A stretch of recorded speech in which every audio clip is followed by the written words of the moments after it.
জীবনের এক অদ্ভুত রেলযাত্রা, এক ঝাঁক যাত্রী আর প্রত্যেকের ব্যাগে লুকানো এক একটা গোপন রহস্য। কেউ যাচ্ছে জীবনের প্রথম প্রেমের প্রস্তাব দিতে, কেউ যাচ্ছে অসুস্থ মায়ের সেবা করতে, আবার কেউ হয়তো নিজের অজান্তেই তাড়া করে ফিরছে এক অদ্ভুত অতীতকে। গল্পের জাদুকর হুমায়ুন আহমেদের কালজয়ী উপন্যাস কিছুক্ষণ এবার পর্দায় নতুন রূপ নিয়ে এসেছে। বনলতা এক্সপ্রেস শুরুটা এক সাধারণ ট্রেন যাত্রার মতো মনে হলেও প্ল্যাটফর্ম ছাড়ার ঠিক আগ মুহূর্তে যখন চারজন লোক কাঁধে করে এক রহস্যময় কফিন নিয়ে কামরায় প্রবেশ করে, তখনই বদলে যায় পুরো পরিবেশ। ট্রেনের করিডোরে সাদা চুলের এক বৃদ্ধ নিজেকে দাবি করছেন দৈত্য হিসাবে। তিনি কি আসলেই কোনো অশুভ শক্তির সংকেত, নাকি এক গভীর জীবনের দর্শনের অংশ? একদিকে ক্ষমতার দম্ভে মত্ত এক প্রভাবশালী ব্যক্তিত্ব, অন্যদিকে এক মধ্যবিত্ত পরিবারের চিরচেনা টানাপোড়েন আর এক লাজুক তরুণের অব্যক্ত ভালোবাসা। সবকিছুই এই এক ট্রেনের কামরায় বন্দী। বিপদের মুখে দাঁড়িয়ে এক একটি চরিত্র যখন নিজেদের মুখোশ খুলে ফেলে, তখন শুরু হয় এক অসম লড়াই। কে সেই কফিনের যাত্রী? কেনই বা মাঝপথে এই অদ্ভুত যাত্রা থমকে দাঁড়ালো? ক্ষমতার দম্ভ কি পারবে প্রকৃতির নিয়মের সামনে মাথা নোয়াতে? এই সব প্রশ্নের উত্তর আর জীবনের এক মায়াবী অনুভূতির গল্প নিয়ে আজকের মুভি এক্সপ্লানেশন বনলতা এক্সপ্রেস। চলুন শুরু করা যাক এই রোমাঞ্চকর যাত্রা। গল্পের শুরুতে দেখা যায় ভার্সিটি পড়ুয়া ছাত্র জাফর রেল স্টেশনে তার বন্ধুর জন্য অপেক্ষা করছে। সে রাজশাহী যাচ্ছে মূলত তার ব্যাচমেট রুবিকে মনের কথা জানাতে। যদিও লাজুক স্বভাবের কারণে সে বেশ দ্বিধাগ্রস্ত।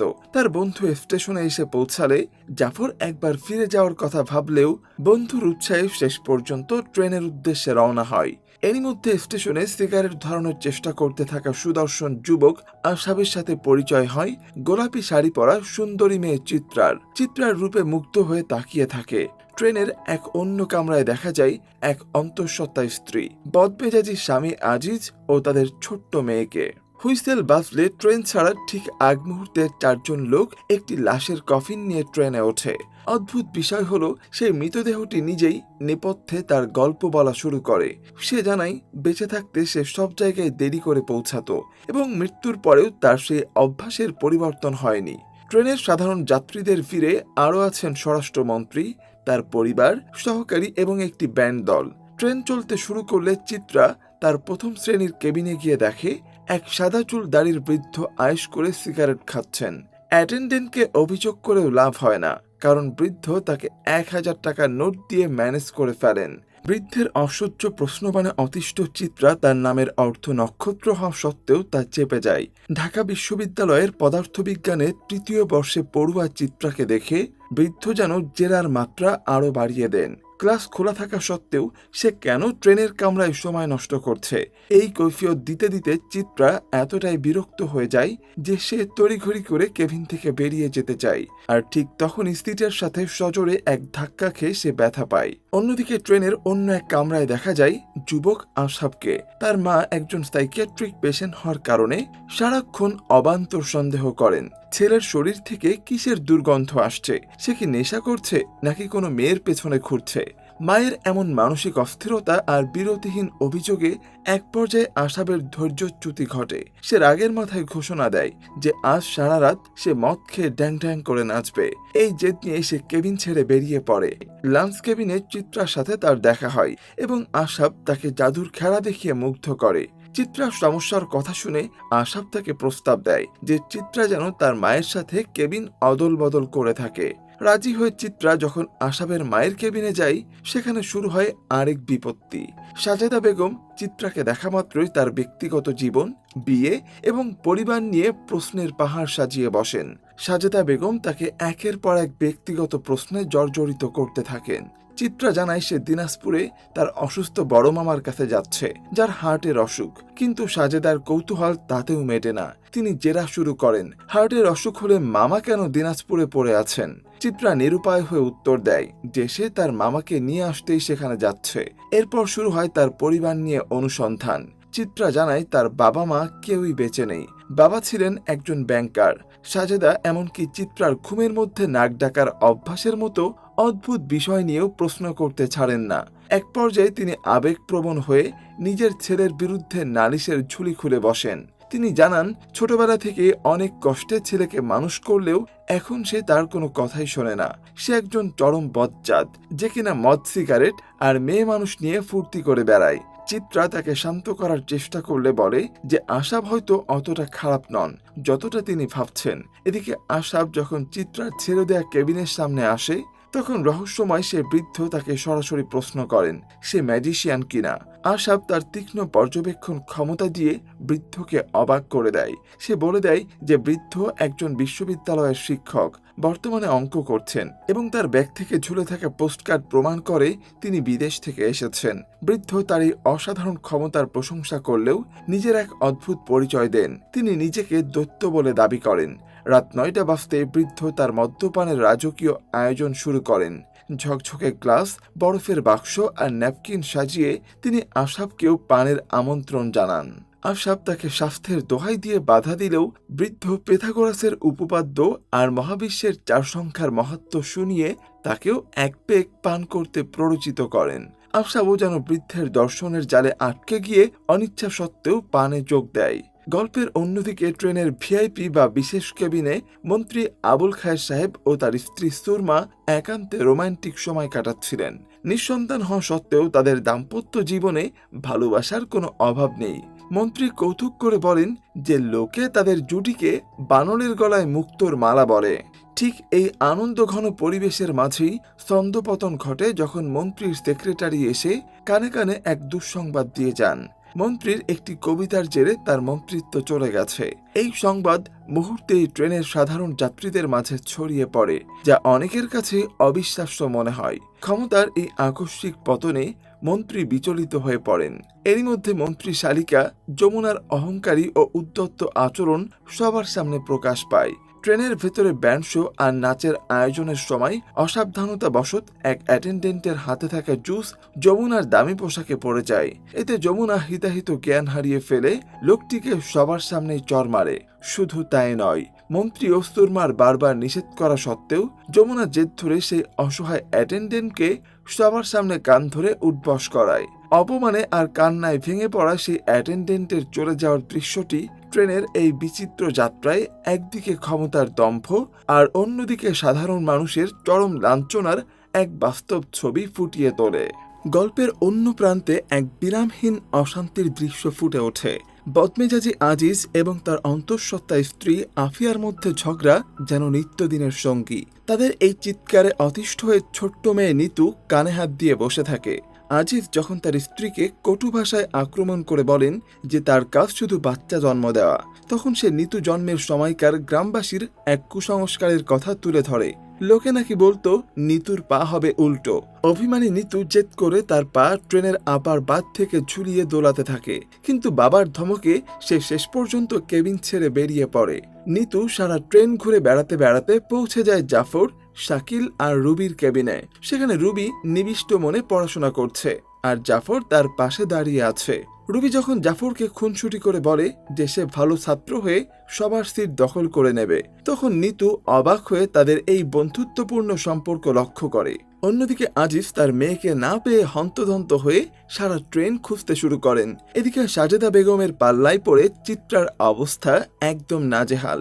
সাজেদা বেগম তার উপর অনবরত প্রশ্নের বাণ ছুড়ে মারেন এবং হুট করে চিত্রাকে বৌমা বলে ডাকতে শুরু করেন, যা চিত্রার জন্য অত্যন্ত অস্বস্তিকর হয়ে দাঁড়ায়। এরই মধ্যে নিতুর দেখা হয় প্রফেসর রশিদ সাহেব এবং জাদুকর আশাবের সাথে।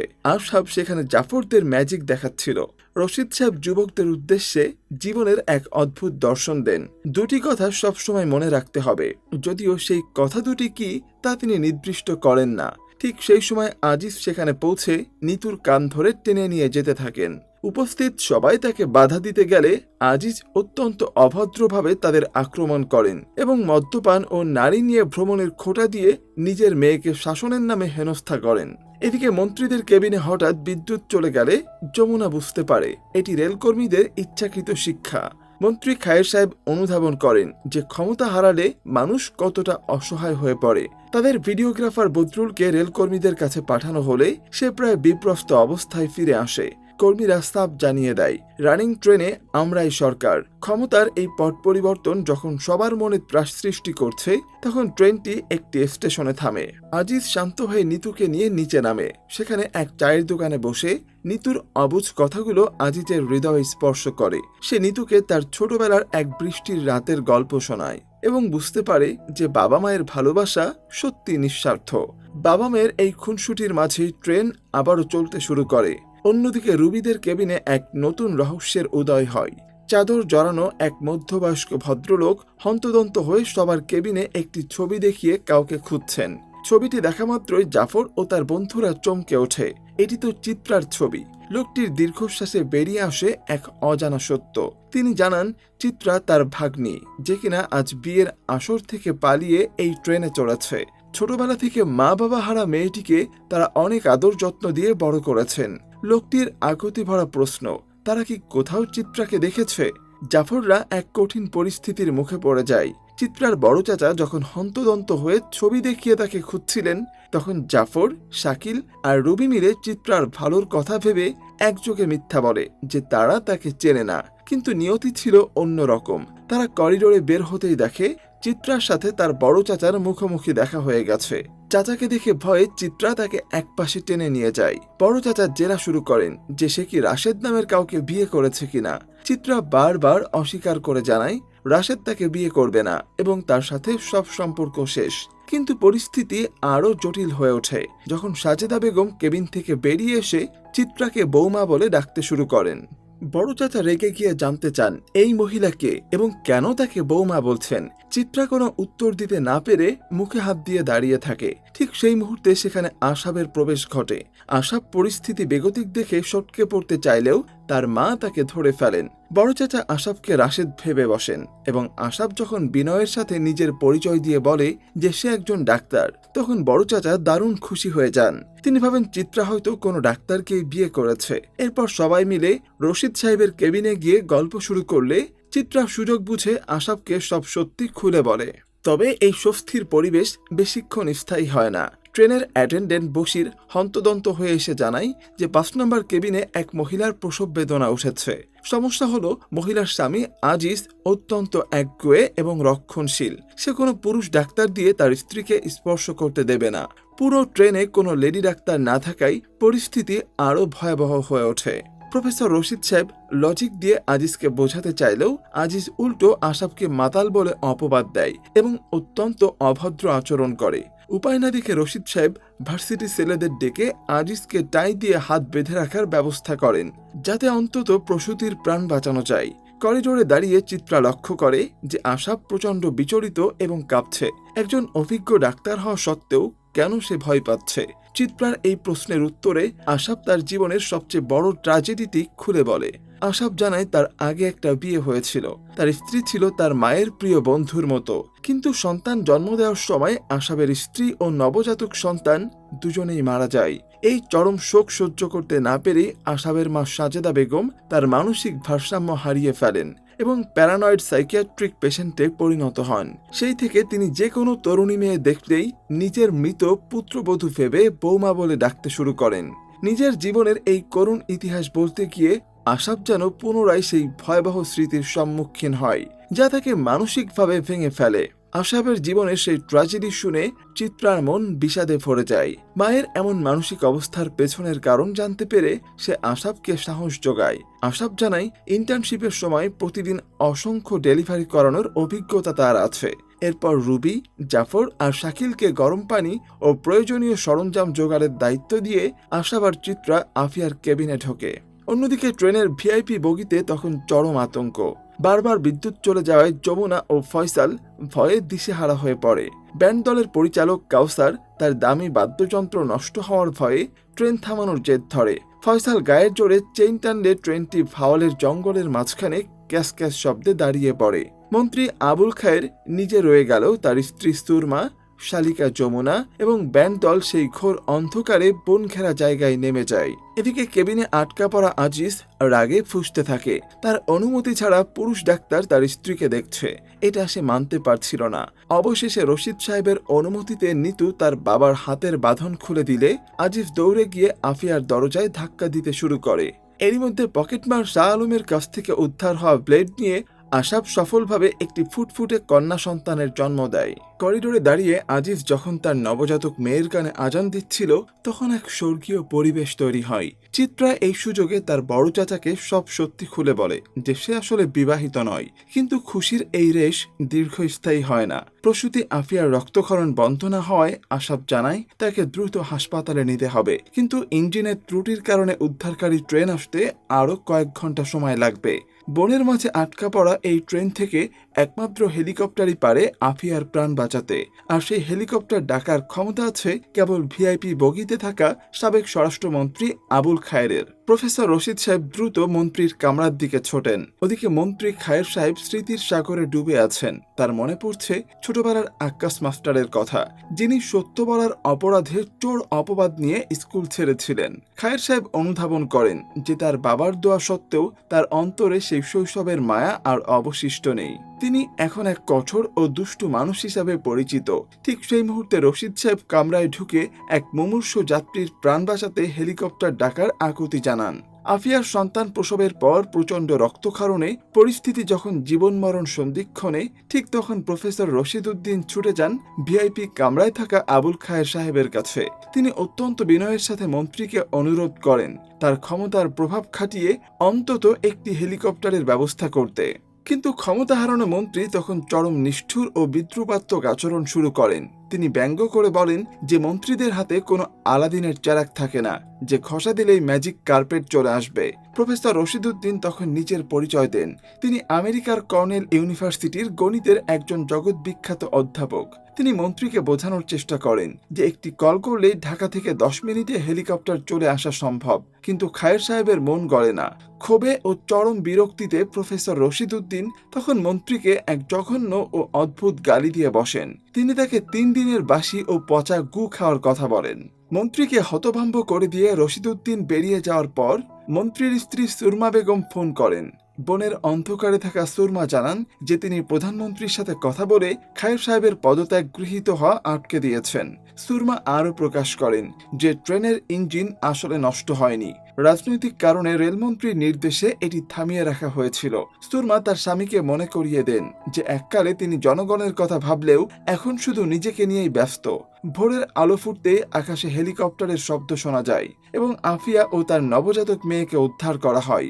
এই হট্টগোলের মাঝে আসাবের মা সাজেদা বেগম বৌমা বলে চিৎকার করতে করতে হেলিকপ্টারে উঠে যান। ট্রেনের এই বিভীষিকাময় রাত শেষ হওয়ার পর দেখা যায় জাফর সাহস করে রুবিকে তার ভালোবাসার কথা জানায়। অন্যদিকে চিত্রাও ডাক্তার আসাবের ব্যক্তিত্ব আর সাহসিকতা দেখে তার প্রেমে পড়ে যায়। সে মনে মনে সিনেমার মতো একটি রোমান্টিক দৃশ্যের স্বপ্ন দেখতে থাকে। তবে গল্পের একদম শেষে এক করুণ সত্য উন্মোচিত হয়। রেল লাইনের ধার দিয়ে হাঁটার সময় খায়ের সাহেব জানান যে তিনি জানেন ট্রেনের ওই লাশের কফিনটি আসলে প্রফেসরের নিজের সেলের। প্রফেসর রশিদ উদ্দিন স্বীকার করেন যে কানাডায় থাকাকালীন তার স্ত্রী তাকে ছেড়ে চলে গেলেও তিনি এক হাতে ছেলেকে বড় করেছিলেন। কিন্তু মাত্র 24 বছর বয়সে তার ছেলে মারা যায়। একজন বিশ্ববিখ্যাত গণিতবিদ হয়েও তিনি তার সন্তানকে বাঁচাতে পারেননি। সিনেমার শেষ দৃশ্যে দেখা যায় এক ঝুম বৃষ্টি। জানাজা শেষে সেই মৃতদেহের সামনে দাঁড়িয়ে থাকেন আজিজ আর রশিদ উদ্দিন। প্রফেসর বৃষ্টি থেকে বাঁচতে চাইলেও আজিজ বৃষ্টিতে ভেজার জেদ ধরেন। আজিজ বলেন যদি তার জ্বর আসে তবে তিনি এবার নিজেকে নয় বরং বৃষ্টির উপর দোষ চাপাবেন, ঠিক যেমনটি তার মা ছোটবেলায় করেছিলেন। জীবনের গভীর দর্শন, ক্ষমতা, ভালোবাসা আর ত্যাগের এক অনবদ্য মিশেলে এভাবেই শেষ হয় বনলতা এক্সপ্রেস। তো পুরো মুভির কাহিনী আপনাদের কাছে কেমন লাগলো সেটি কিন্তু কমেন্টে জানাবেন। আর চ্যানেলে নতুন হয়ে থাকলে অবশ্যই সাবস্ক্রাইব করতে ভুলবেন না। আজকের মতো এই পর্যন্তই। দেখা হবে পরবর্তী কোনো গল্পে। সে পর্যন্ত সবাই ভালো থাকবেন, সুস্থ থাকবেন এই আশা ব্যক্ত করে এখানেই শেষ করছি। আল্লাহ হাফেজ।